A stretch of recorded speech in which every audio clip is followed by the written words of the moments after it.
Hi, crafty friends. You guys, I have been wanting to make one of the tassels for my Bible for a while. So when I was at Hobby Lobby, I went and looked in the ribbon. And have you guys seen these? There's like a ton of ribbon in this bundle. They come in all different colors. So I was like, oh, we're just going to get this and then maybe a few things that I already had and just add them together. So I'm just kind of picking out like which ones I want to go into the tassel. And so at first I laid a bunch of them out, and then some of them I pulled back because I was like, it was going a little bit orange and I wanted it to be more like tans and golds. So here's where you can totally have fun. So I've got my Bible you see laying there. So I'm just kind of folding it over to see how long I want my tassel to be. Again, I'm just guesstimating at this point. And then I'm going to cut it, and then we can always trim it if it's still a little bit too long.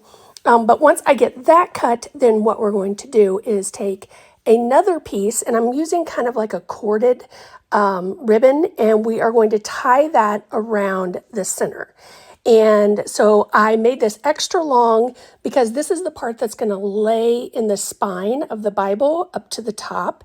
So I wanted to make sure that I had enough of that with what we're going to do. So I'm going to add, I've got these really cool beads a while back when I was out thrifting, and I thought, let's add those. And then I also went to the charm section or the jewelry section at Hobby Lobby and picked out some really cute little charms. And there's also two that are like little crosses with rhinestones on them, adorable.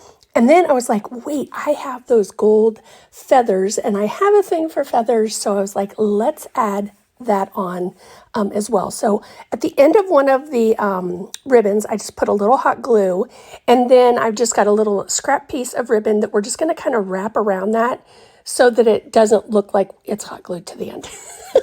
We're going to camouflage it.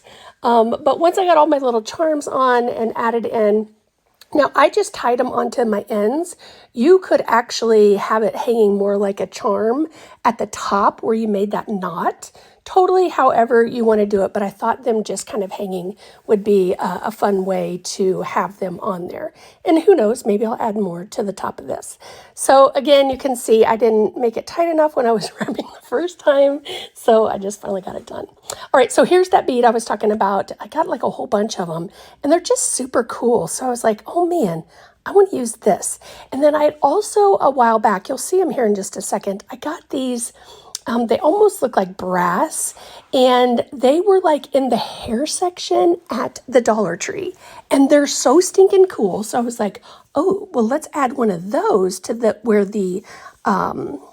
the bead is, and then on the other end, after it lays through the spine at the tippy top, I'll add a couple more, and then we'll just tie it all off.